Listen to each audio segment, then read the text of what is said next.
Welcome to the Revenue Room. I'm Heather Holst-Knudsen, your host. This is the podcast for CEOs and CXOs leading media, events, and data businesses through a period of genuine disruption. Every episode, we sit down with someone who has been in the room where the hard calls get made and ask them what they are seeing, what they are building, and what they are doing differently. My guest today built one of the most profitable media businesses in America with 27 people, zero venture capital, and a product that almost every expert told him would never work. Tim Huelskamp is co-founder and CEO of 1440, the daily newsletter now reaching nearly 5 million readers and recently valued at 101 million USD. Before he was a media founder, he spent a decade in private equity, and it shows in the best possible way. He runs 1440 less like a publication and more like a software business. Disciplined unit economics, rigorous data, and a relentless focus on what actually generates revenue. Tim, welcome to the Revenue Room. Thank you, Heather. Super honored to be with you and can't wait to discuss further. Perfect. Well, I guess my first question, so the audience knows who we're talking with today, is tell us a little bit about yourself and 1440, so the audience has some context. Yeah, so on the personal side, I've always been a really curious person and I've always been entrepreneurial at heart. So even when I was smaller, I had like a soda pop stand at the bottom of my parents' driveway. And then in high school, I sold CDs. I had like a CD burning business, which may or may not have been legal at the time. And then I did the finance route after college. So I did investment banking. And then I went into the private equity world for about a decade. But while I was in there, I always had the dream of being an entrepreneur one day. So I was kind of tinkering with starting companies. And I took the finance route because I knew that if you wanted to build an iconic company, what better training is there than going to see how like the best companies in the world were built. So spent about a decade in the finance world, learned a lot. And then in 2017, I was at a large private equity fund. We actually got acquired by an even larger private equity fund. And I kind of had this fork in the road, stay in the private equity world or go follow your dreams and build your entrepreneurial vision. And it was a tough decision, frankly, at the time, right? Because private equity is a really great industry to be in. But I kind of thought about it quite a bit and said, you've always wanted to do this. And they're essentially like giving you runway to start your own business. If you're not going to do it now, you've been on boards, you've seen companies scale. When are you going to do it? So I decided to take the plunge and start the entrepreneurial journey. I was actually working on a kind of couple ideas simultaneously, but the biggest one that I always had my heart in and succeeded was 1440. So 1440 is a knowledge platform for the insatiably curious. And at the time, our pain point, which still exists today, was Drew is my co-founder. He's a PhD scientist that worked on Capitol Hill, who used to distill really complex documents for people on Capitol Hill. And we just felt like if you're a curious person that loves learning, no one was really serving us. And we felt there were two key ways they weren't serving us. The first way was everything in media tends to be really niche or verticalized. So you had sports and politics and culture and B2B SaaS publications, right? And we said, if you're a curious person that doesn't even know which questions to ask, but loves learning across all the different verticals, who serves that audience? So that was our first pain point. And then our second pain point was, it's even worse now, but just all this, you're trying to read information. You don't know if it's real. You don't know if it's worthy of your time. You don't know if someone's trying to get you to vote a certain way or think a certain way. And we just said, these curious people that tend to be very high-powered, have high-powered jobs, they don't want that. They just want to get to the knowledge and they want all these extras to just go away. And we said, why can't there be like a comprehensive fact-first newsletter that helps us understand not only what's happening with the daily news, but with like the knowledge set each day. So we launched 1440 to 78 friends and family. Unsure if anyone would agree with our thesis. And, we spent the first 9 months doing nothing else, but just taking customer feedback. So we launched it. We were doing it 1 day a week, took a bunch of feedback, and then 2 days a week, eventually 3 days a week. Now we do it 7 days a week.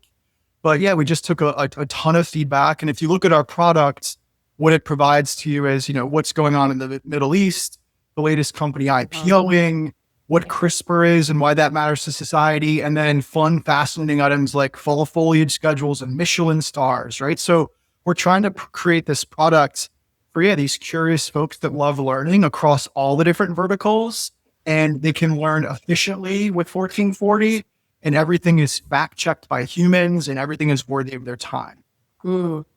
Wow. So we have a lot to unpack here, and I'm just taking some notes down. But just right off the top of my head is, we used to always say, I don't know what I don't know. And like, for a curious person, you like, that's my thing. I want you to tell me what I know. I don't know. I don't know. Like, that's the part of the journey of curiosity and the consuming and the learning. And unfortunately, we get so, especially in B2B media, like, no, we must be utilitarian. We must serve a purpose and do a job. And I always say, help them do their jobs better, faster, with less risk, but really it doesn't answer this issue of expanding our brains and the way we look at the universe and our experiences. So I love that. And then the other part you brought up and we'll talk about is the whole customer feedback, which unfortunately many CEOs and don't do. They're in what I call the ivory tower. And then your commitment to editorial excellence, which is really near and dear to my heart. So the first part I am fascinated with is your PE background. And you are absolutely 100% right that that having that finance discipline with that value creation mindset, I think, is a huge asset. So what did finance teach you about media that you see other media people like they don't know about themselves that gives you an edge? So absolutely the financial discipline and understanding unit economics and TAMs and markets. But the biggest thing I learned in private equity that I don't think a lot of media companies really live up to is the importance of the single most important thing you can do as a founder is create an environment where you can attract the best talent in the world, hire that talent, develop that talent, keep that talent happy so they want to stay with your business forever.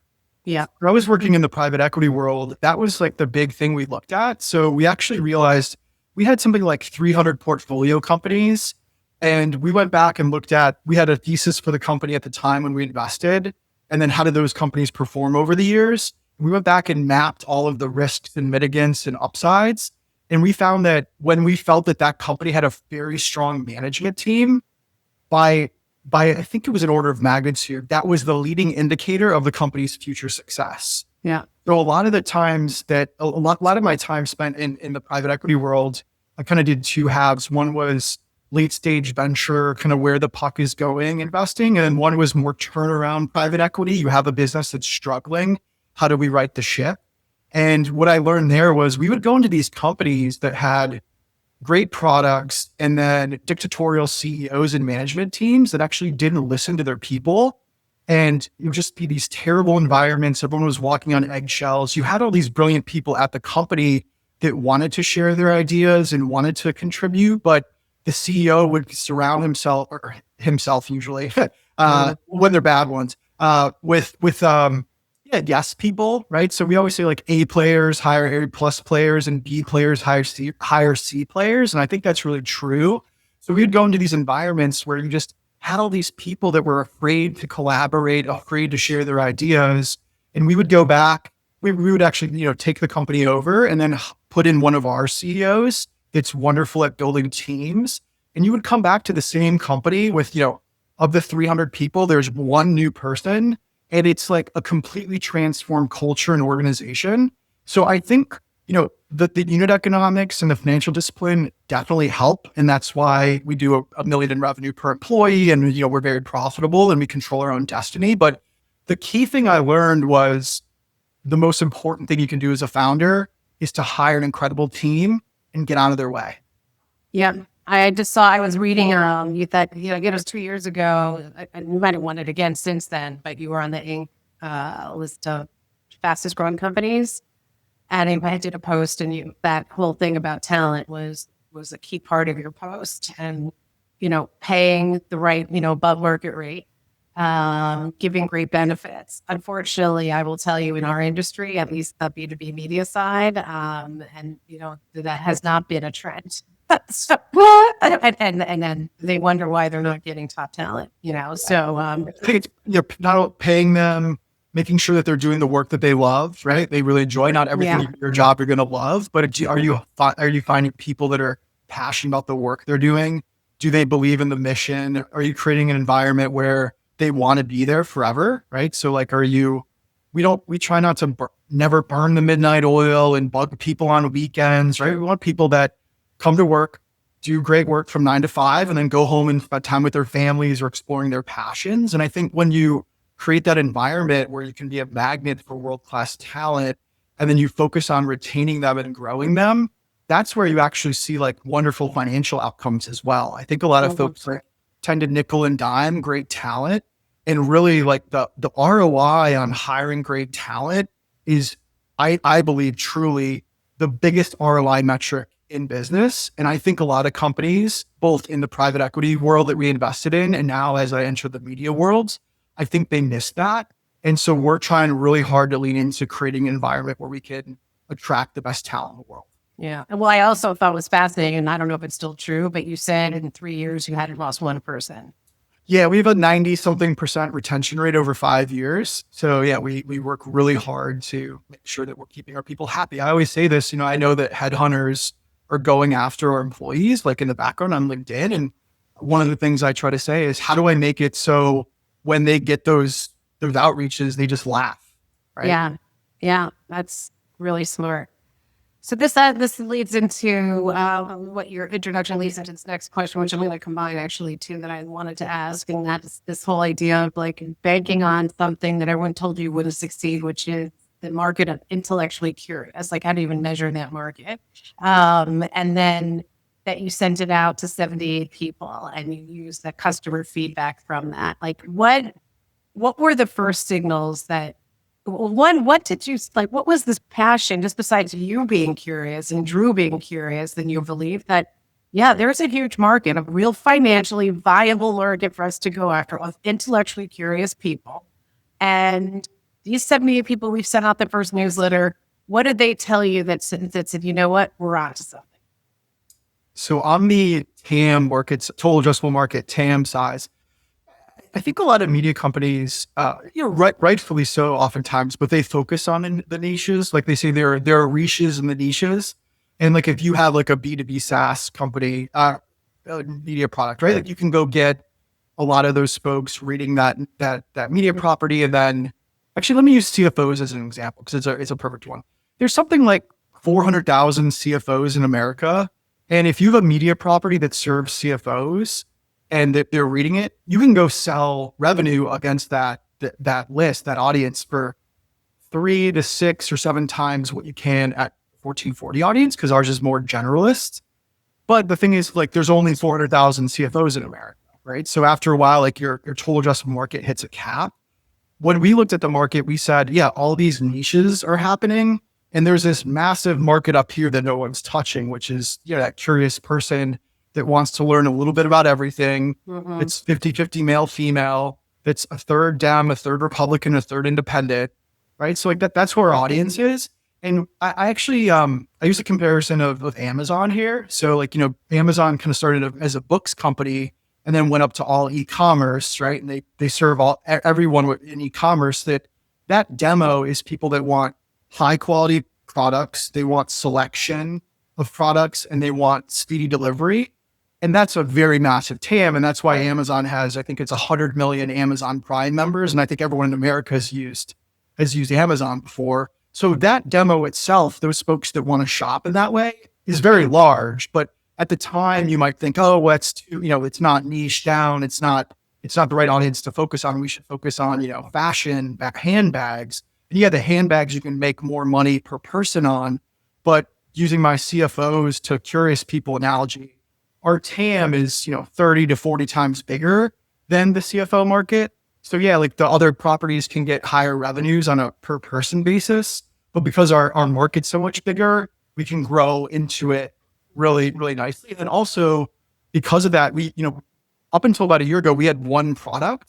So we have this other product we're working on, I can tell you more about, but we had one product because the TAM was so big. So it's like, just go get that market, right? We think it's over about 100 million Americans that want curiosity and news and knowledge updates every day. and, we have about 5% of that market today with our 5 million readers, we feel like we still have a very long way to go. And we're just getting into that total addressable market size. And then to answer your other question, we begged for feedback. I think a lot of founders maybe don't do this as much as they should. To this day, if anyone replies to a 1440 email, they still come to me and I read every one of them. I don't respond to every one of them anymore, but I read every piece of feedback we've ever received as a company. Some of it's weird. Most of it's very helpful. A lot of it is actually praise. So they tell us why they love our product. And then we actually use that in a couple of ways. Like one, we take that information and first I share it to my team to show the impact we're driving in society and how important the work we're doing is.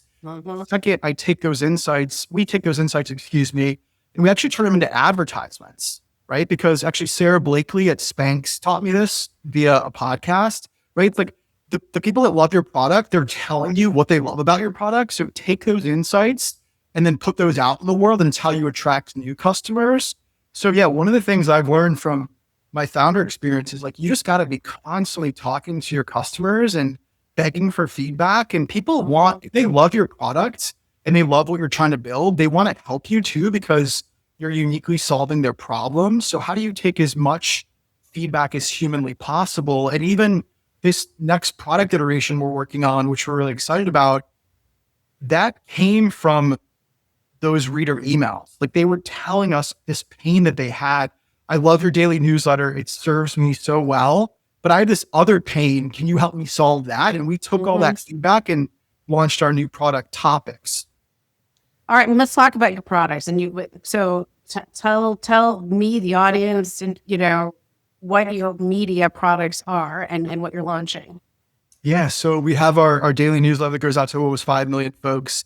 And as I said, in those emails, those reader feedback emails, what we heard every day was, I love how 1440 helps me explore new ideas and new concepts.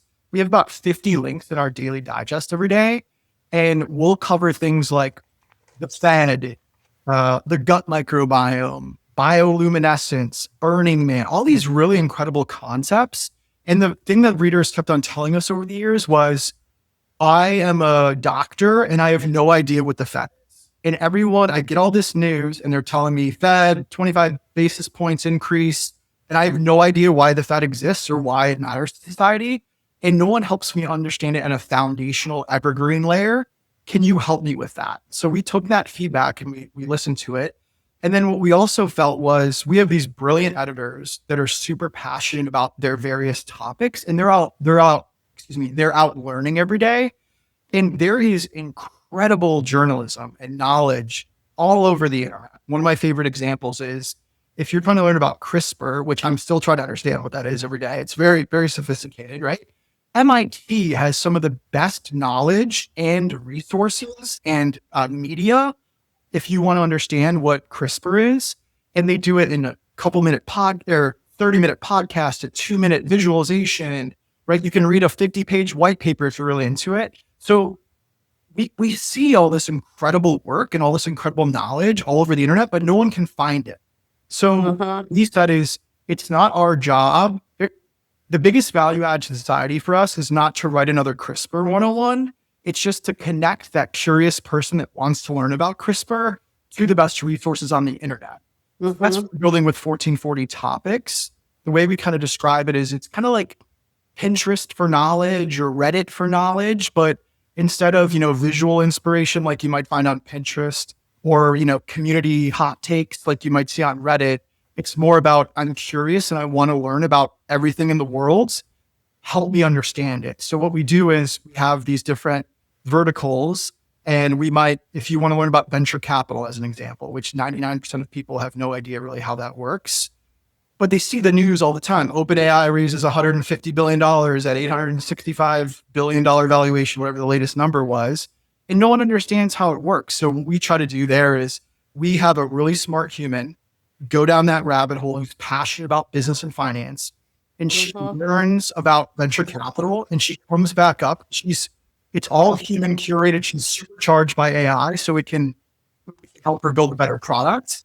She goes and learns all these incredible ideas about, the VC power law and difference between LPs and GPs, and how the whaling industry arguably invented the venture capital ecosystem, right? If you really go back to its roots. So to our earlier discussion about people don't even know what the questions are they should ask. You could go on ChatGPT or Claude or Gemini and say, like, teach me about venture capital. But what we found is when a fellow human who's passionate about that space dives in and spends a long time learning all these incredible concepts and then puts them in front of you like a Pinterest or a Reddit, and you can choose your own knowledge adventure, we think that's the big unlock to society. And that's what we're building at 1440 today. I love it. That's great. So it's like and I agree. I agree just from my own personal, I've got, so I have another computer up here right now. I'm ready. Like, do I have time to like create an account while I'm talking? So, but there's a thing about trust, right? Another human. So it's human powered, AI enabled. It's not the reverse. To help me, like, these are really good sources for you. And I understand some of the things you need to learn because you're coming in as a new person, as a sort of someone in the middle that knows a little bit more. And you're taking advantage of, it's not you recreating what someone's already created really well. It's actually you aggregating that in and being this is what we think you should do. So very smart. Now, revenue wise, is it still all advertiser based, or are you charging people for this? Yeah, we have a very small premium. You could pay us $10 a month for the newsletter, but 99.8% of our revenue, I think it is advertising based. Yeah. Got it. With our new topics products, that is all advertising based. I mean, the advertisers love us because not only our audience is 50-50, a third, Dem, Republican, Independent, but they're very smart, which tends to lead to affluence as well. So a third of them have a graduate degree versus 10% of Americans. And with that comes affluence. So our audience has something like 3 trillion in assets, and they actually like exploring new products. We like to say they want to be healthy, wealthy, and wise. If you look at where most of our partners are from, they're kind of the finance industry, grow my portfolio, and then in the make me a healthier individual. So we have probiotics and 8 Sleep mattresses and those type of companies that help you live a healthier life as well. And then 1440 helps them with the wise part of the equation. Wow. Healthy, wealthy, and wise. I love that. And it's just an incredible advertiser platform for, segmenting actually advertiser categories. So, well, I also read that you spend about $1 million a month acquiring subscribers. And I think they mentioned Meta. I'm sure there's other sources, or is it primarily Meta?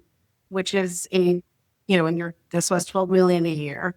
And you're still very profitable. Can you walk through what the unit economics framework looks like? How much does it cost to, and again, what you were able to share? I realize you're a private company, but cost to acquire, keep over a lifetime, things like payback period. Most media companies cannot make this math work. It's very hard for them, and I'm just curious how you look at it.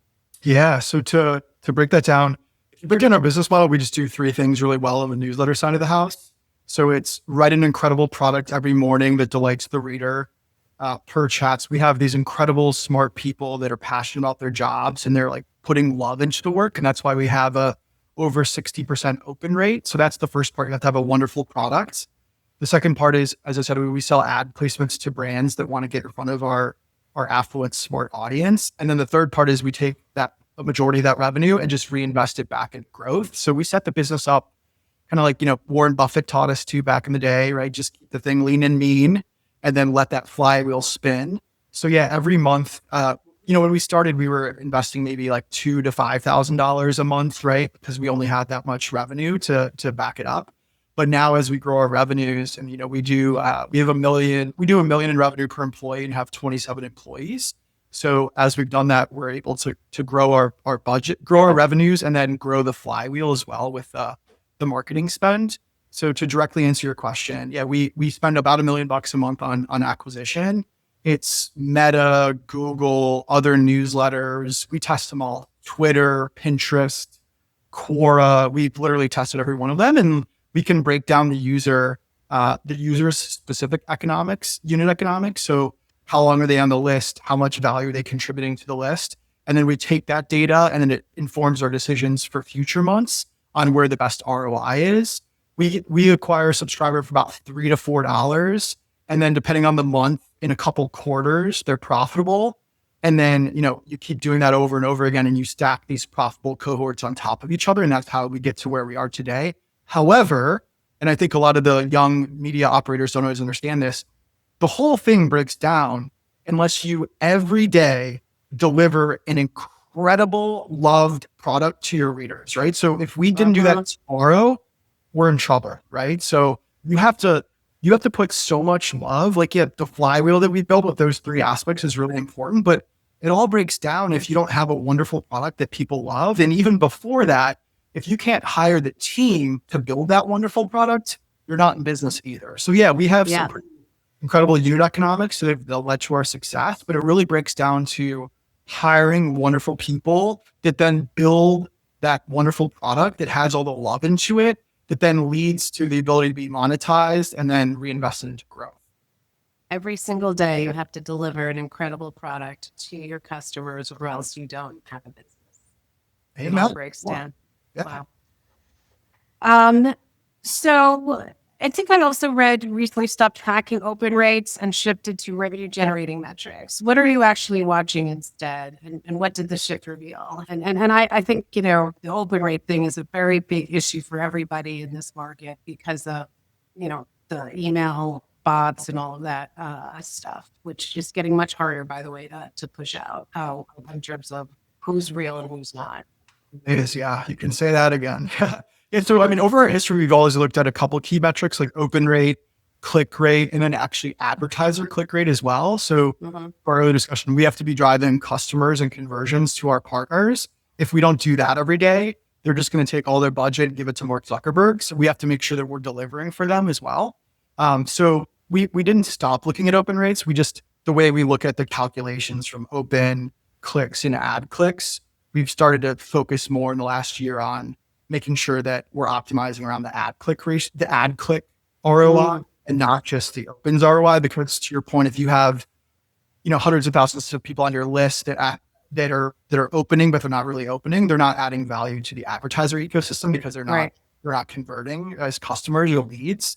So yeah, we've always looked at it across the spectrum. It's just we're putting more and more importance on the ad click ROI just because it's a more clear metric in terms of the value we're providing to our revenue partners.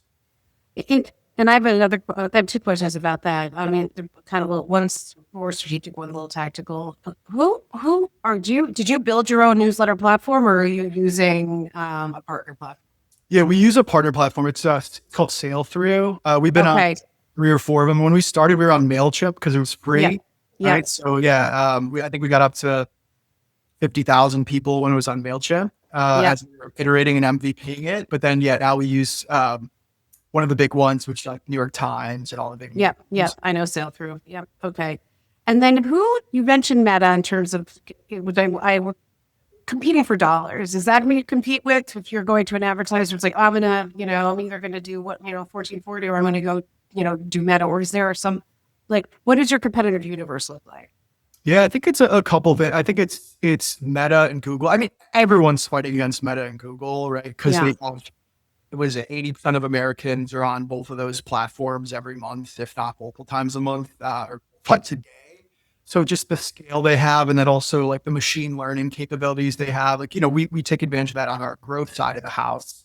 But it's a good reminder that that's the market. Like people can just take some partners we've seen are 100% Meta, 100% Facebook, right? Because there's so many properties that you can hit people with on WhatsApp and Instagram and all these different properties. So yeah, we compete against Facebook and Meta and Google, but then also other newsletters, podcasts, any sort of media where they're trying to get in front of that curious, affluent professional that has money. And there's a trade desk, right? You can just take all your money and throw it on those open platforms these days as well. So know that, and we have to deliver for our customers because you can build relationships with them. They can enjoy you, but at the end of the day, if they don't see their ROI goals, they can shift their budgets. So we have to make sure that we're constantly testing our advertisements to make sure that we're driving as many clicks possible to them. One of my favorite anecdotes is that I think a lot of people in our in the newsletter space specifically, but in the media space, maybe don't put as much love into the actual ad testing that's required. So if you go back and look at our first ad we ever ran, which was I think $180 back in the day. Now they go for six figures a day, which still boggles my mind. We spent about a year, if not more, and we're still doing it today, constantly split testing our ads to understand how we can drive more customers and conversions to our partners, right? So how many paragraphs is it? How many links is it? Where are the links? Do you write it in a direct voice versus a David Ogilvy voice, right? There's all these different things that you can test, and you have to constantly be testing it. One of the other things we're learning is you have to kind of move it around in your newsletter because there's like ad fatigue. And if people know that the ad's always going to be in the same spot, you kind of got to move it around sometimes as well. But yeah, you just have to constantly be fighting and like be strategizing around if your customer is seeking ROI, ROAS, you have to deliver that, right? So we have to make sure that we're constantly iterating on the product to make sure that we're delivering for our partners. Well, it sounds, yes, absolutely. You're talking about a lot of experimentation and data. I would say you're using data up the wazoo, trying, to understand what's happening, and you're doing testing, which we tell all of our customers to do, but then we never eat our own dogs. So I'm sitting here writing notes for my team right now. So just lots of great ideas. Let's move into the that fascinating post, which actually caught my attention, and the story ad we wrote, which is this, $100 million valuation that was triggered not because someone was coming out to acquire you. It was that had an IRS requirement about around employee equity. Let's talk tell the story. I think the story there is, we've had some people try to buy us in the last couple of years, but we really love what we're building as a team. And we think that is the topics vision that I walked you through earlier. Like we think that has a lot of runway.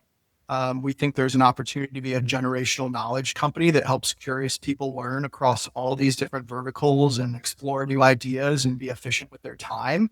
So yeah, we're trying to build for the long haul. And one of the things we did early on was build the business to be able to grow, to grow profitably.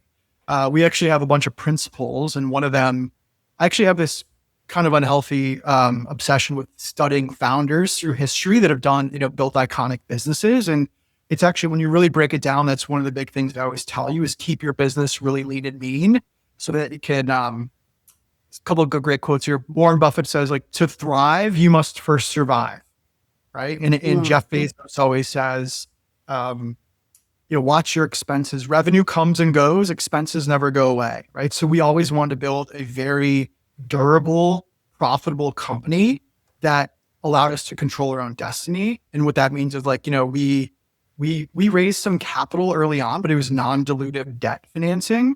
So that helped us accelerate our growth. But now we control, the company, and we don't have, with all venture capitalists are wonderful and they're very important to society, but they can't tell us what to do. Our team decides what our next chapter is, which is a really awesome position to be in. So yeah, I just wanted to create a company that, again, is durable, is profitable, I talk about this with my team all the time, especially in the media industry, when you have these rampant layoffs where they're laying off 30% of the team, 40% of the team. I show our P&L, and because we have that flywheel model where about a majority of our revenue goes back into growth, we could dial that down. We wouldn't do it, but if we dial that down, we would be very, very profitable, right? Just like a crazy profitable, right? So we built the business early on to, again, control our own destiny, be lean and mean. And then also when you have these market hits, which happens quite a bit, if, revenues drop a little bit, or there's some black swan event where something bad happens. I always say to the team, we want to build a ship that can cross the ocean, that can take cannonballs, right? And one of the ways you do that is you build a lean and mean structure. And when these bad things happen, you can just turn your expenses down and be even more profitable. So it's something that I learned in private equity and venture. We backed a bunch of companies that, in my opinion, like raised way too much money. They were wildly unprofitable. The market turns, like one of the companies was a virtualization software company back in 2007, 2008. They was writing its S1 papers with Goldman Sachs at a $2 billion valuation. And then, the great, what was that called in '08? The great financial blow up happened. Yeah. And that company doesn't, like, that company was going from literally IPOing, like on the verge of IPOing, to not in existence 2 years later. It's crazy. Because they went too big, they overspent, right? So we just want to say, maybe we'll grow a little slower, but we get to control our own destiny, and we can manage this business to take a lot of hits. So yeah, that's how we built the business from the onset. And then when you do that over and over again, and you put the love into your product, and you delight your partners, and you delight your customers, the thing compounds, and our business has been compounding. And now we do, as I said, $1 million in revenue per employee, and the investment bankers said we're worth 9 figures, which is really exciting. And the employees have equity in the business, just like if it were venture backed, but without the venture capital. So their equity actually is not only, I guess a retention mechanism, but I would say from a compensation standpoint, it's really a key consideration of their compensation, correct? Yeah, we do quarterly dividend distributions to folks as well. So that's a nice one. But I think also it's like, the team members that join us know that this isn't like a hop on this ship. It might sell for whatever in 2 years. It might go to zero. They know that like this is a long-term play and like a compounding play. So we're very clear in our recruiting process around like who we're trying to go get. And like, it's not for everyone. Some people, I think rightfully so, like want to join a rocket ship and see if it takes off or doesn't, and then join the next rocket ship. And I totally get it. But that's not the decision we made here. We want to build a durable, profitable, long-term focused company. Another thing you do with talent is you personally onboard every new employee on their first day, which is that I'm sitting here saying I have a hard time doing it with my little team. You're a big team, but as you approach 30 people and you're accelerating, how long do you feel you can sustain that? Or is this like a commitment that you're like, I don't care if it's 50, I'm still onboarding. That this is my thing as a CEO. Yeah, I don't care if it's thousands. I'm gonna keep doing it. I think it's really important for a couple of reasons. One, in that call, like, so I try to meet, I meet every person in our hiring process as well, like usually pretty early in the hiring process, because again, I want to make sure we're hiring the best talent in the world. But on their first day, yeah, I want to make sure that they know that 3 things. One, I'm here, and if they have any questions or any concerns whatsoever, they have a direct line of communication to me. And one of the things I do is I literally set up a Slack channel onboarding Heather and Tim. And it's like, you have any questions whatsoever, if you're confused about anything on our strategy or whatnot, throw it in there and we'll talk about it. And like kind of builds a relationship where they know that I want to hear their feedback. And then second, I want to make sure we go over this in detail in the recruiting process, but I want them to understand our vision and mission and where we're trying to go as a company. So it's really important that I get that across and they understand it. One of the things I'm learning as a first-time CEO is just the importance of like, I don't know, preaching is the right word, but just over and over again saying like, this is where we're going. This is why we're doing it. So everyone is really aligned on our vision and mission. And then the third thing we do is we have principles as a company. So focus, do less better, be profitable, delight your customer, think long-term. There's 16 of them, and I'm going to get in trouble for not naming all 16 here. But like hire people that are passionate about their jobs. Be a servant leader.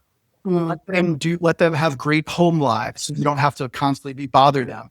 Be a positive thinker. Building these companies is very hard, and we can't have negative thoughts everywhere. We can be realistic, but we can't have negativity because these things are very hard, and we have to keep a positive mindset.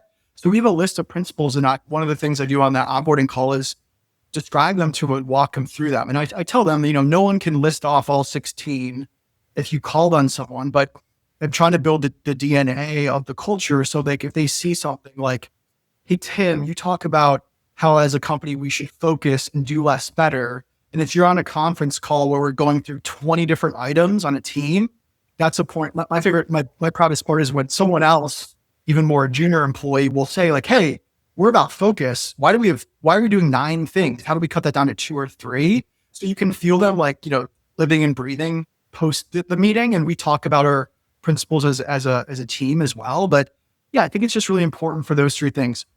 Have a direct line of communication with me. I also like getting to know them as humans. They're all incredible humans. Know what our vision and mission is, and then know how we operate as a company. Yeah. And I love it. I love it. You really, I mean, for a first time CEO, you're incredibly impressive. So just, Thank you. It's very hard. Tell my wife that this evening. Appreciate that. Okay. I find that, one of the things that I found being an entrepreneur is when I keep making the same mistake over and over again, and you did not. And I'm curious how the relationship is having a co-founder. And how do you work with Drew? And like, how do you divide and conquer? And like, how are roles and responsibilities structured in the business? Yeah, it's such an important role. And I got blessed with such a brilliant co-founder, Drew. And I think one of the things that's really awesome is like we complement each other very well. So we have different strengths and weaknesses, and together that's led to our success so far. It's interesting. It's almost like a weird marriage in some ways, right? Because you know each other so well. And then like our families hang out as well. Like we're like friends. We actually were friends before we started the company. So there's an interesting dynamic where like you care deeply about the person, but then you also have to challenge the person as well. And he has to challenge me. And like we have this relationship where we know that one, we believe deeply in each other and we want what's best for the company and society and for our vision and mission. But that means we can challenge each other and like, poke each other in a different way than you can maybe other colleagues. So yeah, it's a really, really interesting relationship. And we're still working on it too. Like, are we communicating enough? Are we providing feedback to each other the right way? Are we challenging each other the right way? But yeah, if you think like I handle the business side and he does all of the content side. Content and products, would you? Correct. Yeah. Okay. So now we've talked about all of these wonderful things that are happening in 1440, and this has been a successful, do you still consider yourself a startup or not? I think so. I think especially given like our new Toppings product is almost like a startup that's funded by our existing startup. Yeah, no, very much so. Consider us a startup, but just getting going in the early innings. If I could put you in a room with like a seasoned CEO, what would be a question you would want to have answered? Like, man, how much time do we have here? I think the big thing I'm trying to learn is how to be a better manager. It's amazing. So, we got to 10 million in revenue and we had something like 4 people, right? So we just kept our business so lean and mean. And the difference between 4 people and 12 people and now, almost 30 people, it's such a different environment. Yeah. And, it's how do you make sure that we're communicating with each other effectively? We're not over communicating in a way like we're on calls all day and don't have time to execute. Like that's a really big part of it as well. How do I make sure that I am taking as much feedback and insights from our incredible colleagues because they're on the front lines with our customers and our readers, and making sure that that's getting back into like our larger vision and mission? And then how do I lead the company and make sure that we're all aligned and we're all rowing in the same direction? I have a bunch of mentors, and that's been the big thing I've focused on. I think like one of my favorite parts about being a CEO is every month, every day really, but every month it's a completely new challenge, right? So when we first started, it was how do we get 100 people to read our newsletter? Then it was how do we acquire 1 subscriber on Facebook? Then it was how do we get 1 customer to give us $180, right? Now it's how do we scale our hiring system? How do we scale our product ecosystem, right? So it's like these incredible challenges. And like as a curious person myself, it's amazing because every day I get to try to figure out something new. But I think one of the things I learned, especially in private equity and studying all these founders, is like there are so many smart people in the world that love helping and want to help companies that where, if they align with your vision and mission and know like you're doing good in the world, they want you to succeed and they want to help you. So it's just being vulnerable about that and be like, hey, I don't know everything. I'm never going to know everything. I need help in understanding my strengths and weaknesses. And then when I'm working on a weakness, getting stronger there, how do I go get a world-class advisor or board member or team member that can help me develop my skill set? Yeah. Out of curiosity, you said that's fascinating. You said we got to 10 million with 4 people, and obviously you, Drew, and 2 others. And that's from advertising sales. Were you directly selling advertising to clients and agencies? That's amazing. Yep. Wow. Correct. We were. Okay. I'm sitting here getting depressed. All right. Anyway, all right. Let me go to my rapid fire because we're almost out of time. I like to do these rapid fire events or ventilate things up, entertain. I used to always ask, "What's your favorite business book?" But I'm evolving my repertoire. So you're the first one to get these questions. So what's a hill you will die on that would surprise everyone listening right now? I think just all the zeitgeisty stuff about AI. AI is incredible. I use it every day. Our team uses it every day. It's such a cool technological shift, and hopefully one day it cures cancer. And I think it's going to have a lot of great in the world. I think the one thing that's overblown is a lot of this where these predictions around people aren't going to want to choose their learning adventures. They're going to outsource agents and stuff to go do all these things for them. And I think that humans at the end of the day want to explore their own curiosity, and they all have different desires and DNA. And what makes us beautiful is you and I would have very different, probably somewhat similar, but very different, what we want to learn about. So I just think some of these conversations around, all media companies are going to go to zero and, we're all screwed. Yeah. I don't think that's right, because I think back to our curiosity is you don't know what you don't know. And people love being blown away with these unique insights that they didn't know what to ask for. And that only happens when you're in that environment, when you're exploring on your own and learning on your own. So I think a lot of these conversations around AI is going to wipe out tons of companies. I agree largely with some of them, but I don't think it's ever going to really affect the human curiosity part of that journey, because every human is unique and wants to learn something different. I couldn't agree more. I feel like all of those prophecies and those, it makes us sound like we're the most boring, stupid, and not that curious, lazy people. But let me just have technology or do everything for me. It just feels so like we're not. That's not who we are. We would have gotten this far and as a species if we were just let that happen. I use shopping as an analogy there, so obviously Amazon comes around and totally upended e-commerce, and that means there's less, let's pick on Macy's. There's not as many Macy's as there used to be anymore, but I think the act of going shopping, right? Where you're with your friends, you're experiencing new things. Some person that really cares about what's in the store has curated it, knows things that you don't know. And then you get to go in and discover. It's that knowledge discovery angle. Shopping's actually very similar. That's never going to go away. Now, of course, there's going to be less malls, and if you're just getting your toilet paper delivered to you, that's going to happen via, directly via Amazon. But people want to explore. They want to learn. They want to find new perspectives. And I think that same analogy from shopping is in the knowledge set. And I think it's a little overblown right now.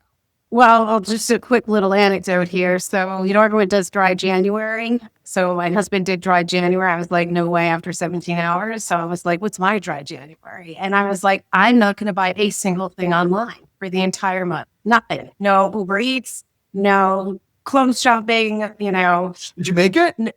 I did. And I'm going to tell you something. One, I was happier. I was happy. It was weird. God, I feel so light. I didn't have, it was so, when I needed something, get in the car, drive and go do it. And I would explore things. I actually want to do it again, but it had an impact. Had a total impact. Forget the financial side.